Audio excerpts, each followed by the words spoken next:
We take a look at some of the most powerful weapons ever used by military forces in action. Yeah, buddy. Right, troops, this is most powerful military weapons in action. This is going to be a good video. We're keeping up with the theme of the military weapon systems and stuff, trying to broaden our horizon as well as just having a bit of a laugh.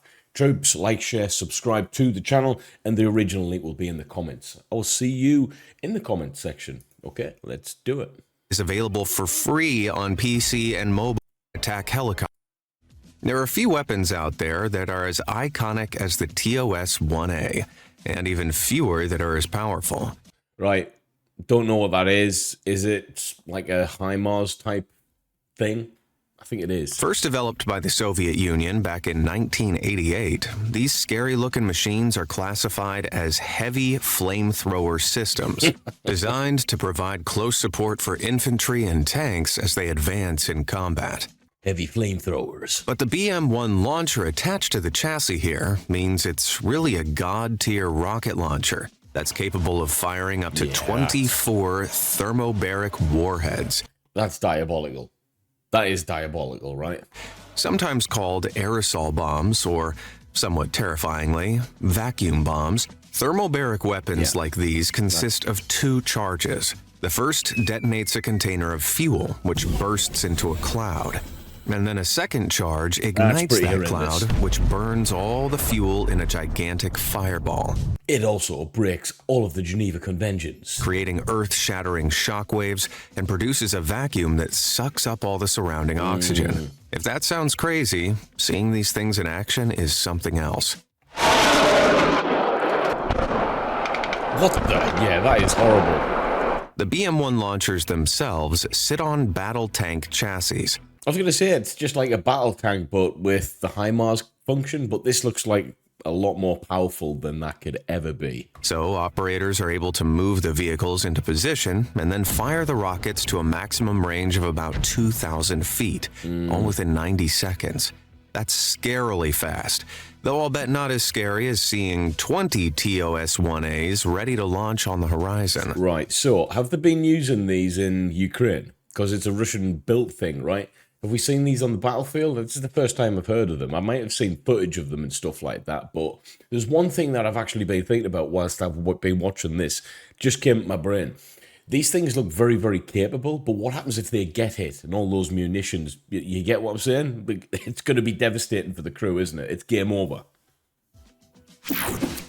Uran 9. Uran 9. Forget about seeing war machines in sci-fi films. Robots are plowing through our battlefields right now. In 2016, the Russian military unveiled the ultimate unmanned tank, the Uran 9. That looks pretty small, though. This robot measures nearly 17 It's a robot, that's why. feet long, is around 8 feet high, and weighs in at 11 tons, about the same as 6 cars. This tank can be manually controlled by just one operator, but he's not in the tank. He's remotely controlling this massive machine from a maximum distance of 1.8 miles away. Right, so that's not massively far away. You wouldn't be too confidently safe if you were only, a mile and a bit away, would you? So it's limited in that regard. It might have been updated since this video, I don't know, but yeah, I don't think that's terribly far, guys, to be honest with you. Meaning this tank can go places men simply can't. Well, it'd be good for reconnaissance missions and stuff like that, where you've already got maybe a reconnaissance force pushing forward and they just want to recce an area that is definitely dangerous. Push it on up there, but it can actively fight as well. Possibly deter enemy from the situation. If they see one of them things coming, they're skedaddling out of there. So it's good in that regard. It allows the reconnaissance force to push on through, hopefully without any confrontation. That's what I think that could be utilized for. It's designed to be agile. Its size costed its speed, with it not even reaching 22 miles per hour, barely half the speed of an average 50-ton tank. But what it lacks in speed, it makes up for in power. See what I mean?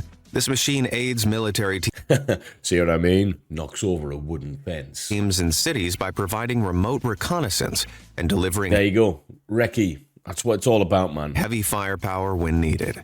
With 4 anti-tank guided missile launchers, 2 on each side, this tank can take down targets from as far as 3.7 miles away. That's good. And penetrate armor up to 31 inches thick. It also carries a 30mm 2A72 automatic cannon for low-flying aerial targets, Wow. a 7.62mm coaxial machine gun for ground targets, and 6 rocket-propelled flamethrowers, 3 on each side of the turret. Okay, this is so basically an entire remote-controlled arsenal. Yeah, it's definitely a recce vehicle. It's got a 7.62 machine gun on.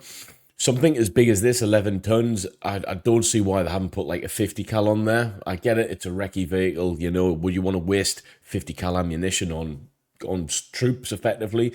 50 cals can take down buildings. Not quite, but you get where I'm coming from. Like tanks weren't terrifying enough already. Spike LR2. Seeing how tough tanks can be, you need some heavy-hitting munitions to take them out. So let me introduce you to the Spike LR2, an anti-tank guided missile system developed by Rafael Advanced Defense Systems, specifically designed for infantry operations. The LR2 is the 5th generation of the Spike family line, with a ground launcher weight of just 26.5 pounds, making it easy for soldiers to carry along with 2 corresponding missiles, each weighing 28 pounds. Very, very effective for infantry groups, all right?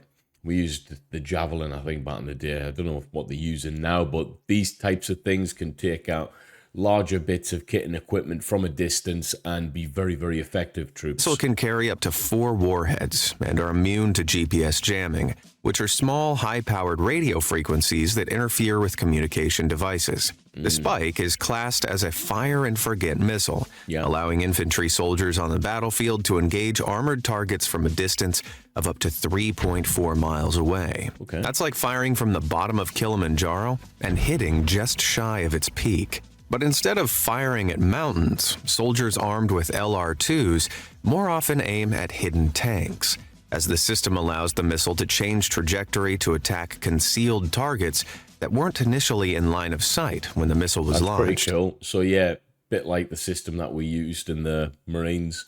Very, very good at taking tanks out. In fact, the guys were anti-tank operators effectively. So yeah, this is pretty cool. If that weren't impressive enough, the success of the weapon has led to its use in 34 nations with over 3,000 sold. Well, with that many spikes out there, there really is nowhere to hide. Yeah. These are pretty cool, though. BM-30 Smerch.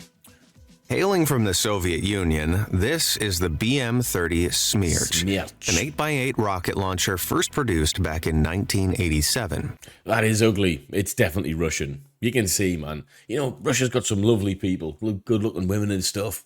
Always create ugly bits of kit, don't they? The cars, the vehicles, the buildings. Ugly. Its name actually means tornado in Russian.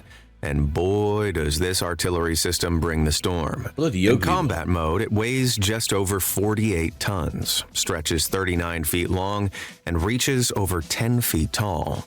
Its incredible size keeps it to a maximum speed of 37 miles per hour, though being quick isn't its top priority. Blowing things up is its top priority.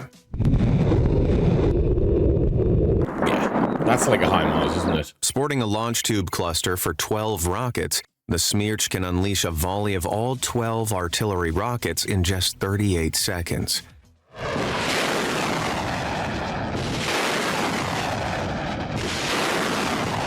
Yeah, them's very, very powerful bits of kit. Whoa. And although it only does like 30-odd mile an hour, these things are in and out after they've done the fire mission, and yeah. They're gone, guys. Reload on the next mission. They can cause havoc on a battlefield, especially from a distance. The longest range rockets, known as Vilka MS, have a maximum range of 80 miles. There you go. That's Heck, phenomenal. The Smerch can take on enemies so far away, it doesn't even need the protective armor. Reloading all these rockets takes about 20 minutes, which is pretty standard for multiple rocket launchers, especially considering each rocket weighs around 1,760 pounds. Wow. Now, that is what you call a heavy hitter. Yeah. Tsar Bomba. You might have seen Oppenheimer in the cinema, but what do you know about the hydrogen bomb?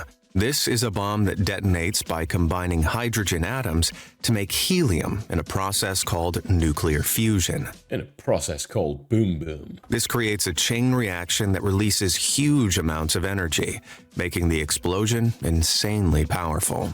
Right, that footage there, didn't Joe Rogan say it was fake or something like that? Like, that wasn't real footage, like, because basically how would the camera survive? The emperor of H-bombs is the Soviet-made RDS-220, also known as Ivan or the Tsar Bomba, set off by the Soviet Union on October 30th, 1961, Crazy stuff. over Meticulously Bay nuclear testing range in the Arctic Circle. This bomb was a beast, weighing almost 30 tons, measuring 26 feet long and nearly 7 feet wide. That's crazy. But let me tell you, its size was nothing compared to the bang it made.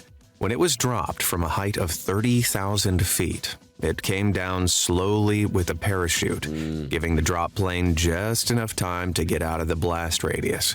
When it was detonated, a fireball expanded almost crazy. 6 miles across, big enough to swallow up San Francisco. That is In just 10 minutes, the absolutely mushroom cloud from the outrageous. resulting explosion shot up to a height of 42 miles, Yeah, with that's the blast yielding 50 megatons. To give you an idea, a 1 megaton bomb has the force of 1,000,000 tons of TNT and can wipe out just about everything within 80 square miles. Compared Yeah, to other it's well-known destroying. nuclear bombs from history, the Tsar Bomba was about 1,570 times stronger than the nukes dropped on the Japanese cities of Hiroshima and Nagasaki combined. If he dies, he dies.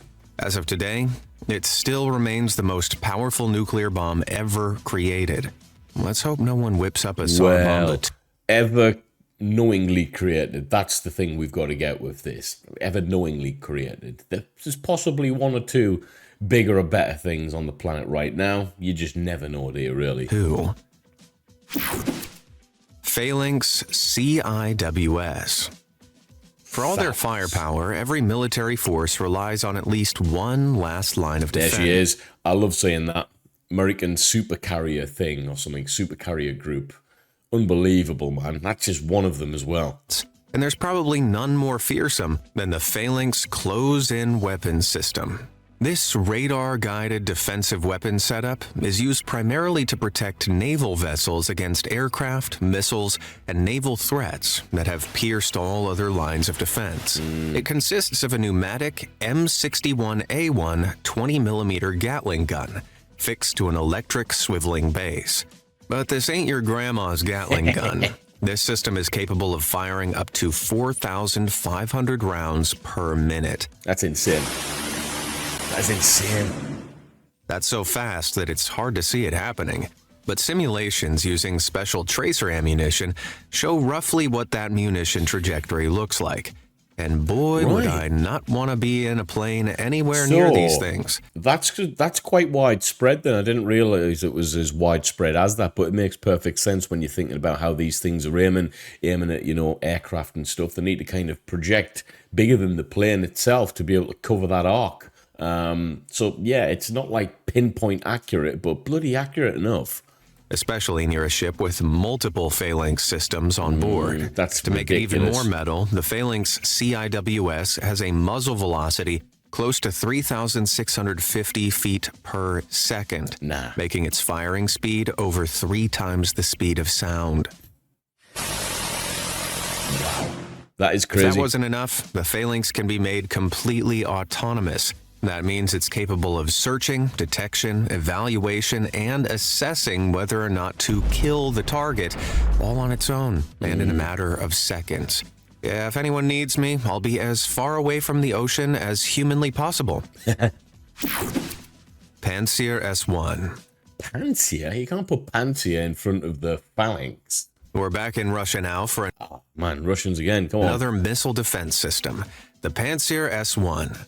The self-propelled anti-aircraft gun and missile system was developed by the KBP Instrument Design Bureau in 1989. That looks really modern considering that. Finally making its debut in 2003. The system boasts anti-aircraft 57E6 missiles and 30mm cannons, capable of engaging 4 targets at once. Capable of destroying everything, always. Oh, you don't want to be behind that. This firepower is primarily aimed at enemy helicopters trying to dodge radar detection. Using its solid-state radar or thermal imaging sensors, this warmonger can track up to 20 tactical aircraft-sized targets at a range of up to 22.5 miles. That is insane. That is insane. While the S1 is no doubt impressive, it isn't the only one in the Pantsir family, with the most recent addition being the Pantsir SA. Okay, so like a multi-terrain vehicle. That is, yeah, that's awesome. First appeared in a public parade in 2017. That is These pretty cool. SAs are specially designed for Arctic conditions, complete with 18 ready-to-launch 576 missiles to fire at enemy aircraft. Man, the Pantsir family makes the Adams family look cute. That is pretty dope. Archer Artillery System. You might think of Sweden as a pretty chill nation, but that's probably because you haven't seen what they've got in their arsenal. Yeah, I've never seen this before. It's just a massive turret gun on a long flatbed vehicle, effectively. Crazy. Say hello to the Archer Artillery System. It's a horrible looking thing as well, right? Developed by BAE Systems and designed for high strategic, operational, and tactical mobility. Mounted on an 8x8 RMMV truck, the fully automated 155mm gun howitzer and weapon station mounted on this chassis can travel at speeds of up to 56 miles per hour. Pretty impressive, With a full man. three-man crew, this thing can rock up, fire a gigantic 56 caliber projectile to a maximum range of 31 miles, and then be on the move again in under 20 seconds. What's more, the system is capable of firing 7 rounds per minute, which currently makes it the fastest firing artillery system of its caliber. Why haven't we got these? But in the it UK? doesn't just fire big munitions. It's compatible with the M982 Excalibur, an advanced precision artillery shell with a range in excess of 31 miles. And bonus sensor-fused munitions, specially designed to decimate all manner of combat vehicles within a 21-mile radius. Remind me never to pick a fight with Sweden. Yeah. Sweden. Legends, RS-28 Sarmat. Every day it feels like the end of the world's creeping closer and closer. With the unveiling of the RS-28 Sarmat missile in 2021, Armageddon could be just around the corner. Oh man, no, it's not.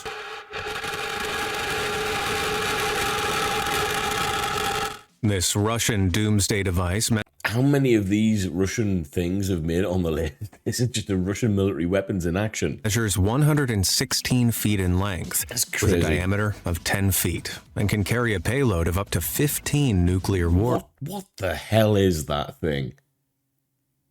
That Making its total weight over 240 tons. The Sarmat currently boasts the longest range of any missile on the entire planet. Wow, I didn't know capable that. of reaching over 11,000 miles, and depending on where it's fired from, striking nearly any target on Earth.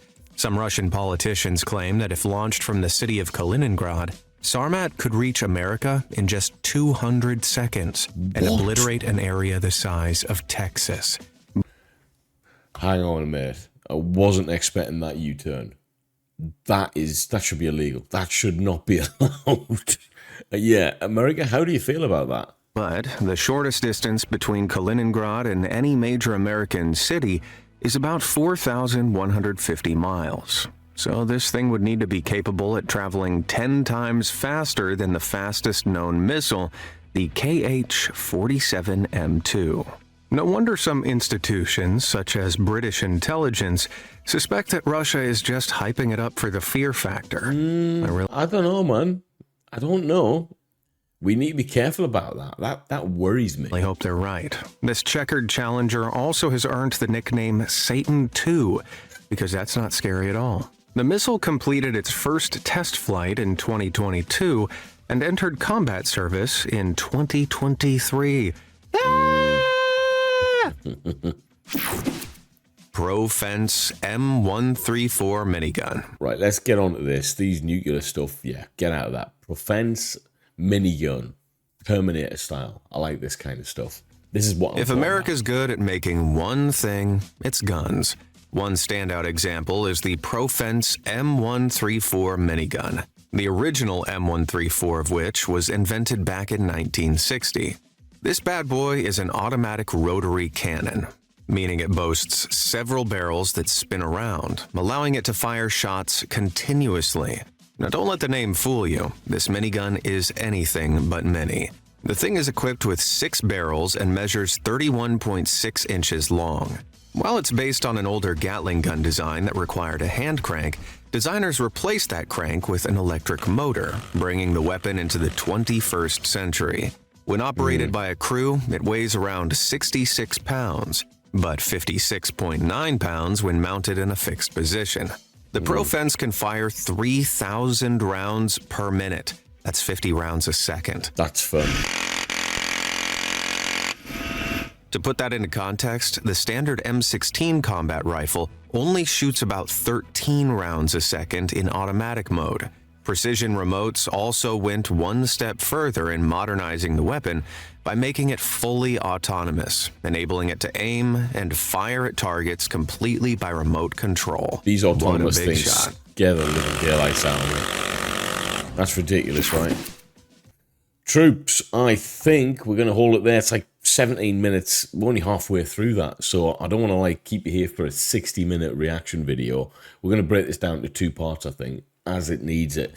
The thing is, I'm shocked with all of that stuff there is majority of the most powerful weapons in action are actually Russian-built stuff, which, you know, we keep hearing stories about how crap their stuff is and how surplus it is, and to be fair, all of them there were pretty scary, especially the nuclear one. If that's true, the capability of that thing, getting to, you know, from Russia to Texas in 200 seconds, that's crazy, man. How do you even react to that? That's diabolical, right? But, troops, if you made it this far and you want to see part 2, make sure to smash that like button, drop a comment below, and I will see you in the comment section. Peace.